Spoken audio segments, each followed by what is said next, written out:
नमस्कार, मैं प्रेयसी और आप देख रहे हैं भारत एक्सप्रेस यूपी का डिजिटल प्लेटफॉर्म। आज की सबसे बड़ी सियासी खबर दिल्ली से आ रही है, जहां समाजवादी पार्टी प्रमुख और उत्तर प्रदेश के पूर्व मुख्यमंत्री अखिलेश यादव ने केंद्र सरकार और योगी आदित्यनाथ पर बड़ा हमला बोला। ऑपरेशन सिंदूर को लेकर जहां देश भर में सेना की वीरता की सराहना हो रही है, वहीं अखिलेश यादव ने भारतीय सेना के पराक्रम की तारीफ करते हुए आतंकवादी घटनाओं पर केंद्र सरकार को कटघरे में खड़ा कर दिया है। अखिलेश यादव ने सेना को बधाई दी और कहा कि अगर उन्हें पूरी छूट मिलती तो वो पीओके तक भी पहुंच सकते थे। लेकिन यहीं अखिलेश यादव ने सवाल उठाया कि आखिर बीजेपी सरकार में बार बार आतंकी घटनाएं क्यों हो रही हैं। सिंदूर ऑपरेशन में फौज के साहस, बहादुरी और पराक्रम के लिए उनको बधाई देते हैं, लेकिन सवाल ये है कि आतंकवादी घटनाएं बार बार क्यों हो रही हैं। बीजेपी सरकार में अगर सेना को पूरा मौका मिलता तो वो पीओके भी ले आते। अखिलेश यादव ने एक तरफ सेना के साहस की खुलकर तारीफ की, तो वहीं दूसरी तरफ बीजेपी सरकार पर सीधा हमला बोला। उन्होंने आतंकवाद पर सरकार की नीति पर सवाल उठाते हुए कहा कि जब बार बार देश में आतंकी हमले हो रहे हैं तो इसकी जिम्मेदारी कौन लेगा। पहले तो ये आपको स्वीकार करना चाहिए, दो अलग विषय हैं।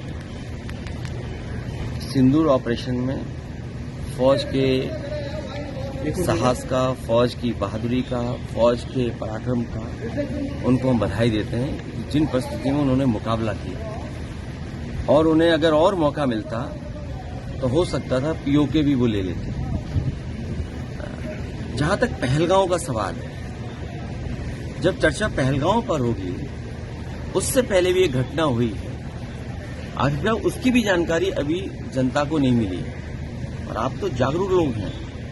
पहलगांव में क्या हुआ और उससे पहले जो हमारे जवान शहीद हुए थे, उसकी भी जानकारी और सच्चाई अभी तक नहीं मिली। तो आखिरकार आतंकवाद और आतंकवादी घटनाएं बार बार क्यों हो रही बीजेपी की सरकार में, सवाल तो यही है। और फिर अगर घटना पहलगांव की हुई तो जो टेररिस्ट थे वो आसमान खा गया, उन्हें क्या जमीन खा गई हो इसको। अखिलेश यादव ने आज जिस तरीके से बयान दिया है, वह साफ तौर पर बीजेपी की विदेश नीति और आंतरिक सुरक्षा को लेकर एक बड़ी चुनौती पेश करता है। उन्होंने कहा कि विपक्ष सरकार की आलोचना नहीं बल्कि राष्ट्र की सुरक्षा को लेकर जवाब मांग रहा है। सूत्रों के मुताबिक बीजेपी नेता इस बयान को राजनीति से प्रेरित बता रहे हैं। उनका कहना है कि अखिलेश यादव सेना की बहादुरी को सियासत के चश्मे से देख रहे हैं और इससे देश की छवि को नुकसान पहुंच सकता है। गौरतलब है कि ऑपरेशन सिंदूर हाल ही में जम्मू कश्मीर के पहलगाम क्षेत्र में चलाया गया था, जिसमें भारतीय सेना ने कई आतंकियों को मार गिराया। इस ऑपरेशन को लेकर पूरा देश सेना की वीरता का सम्मान कर रहा है। ऐसे में विपक्ष की ओर से आई आलोचना राजनीति के लिहाज से अहम मानी जा रही है।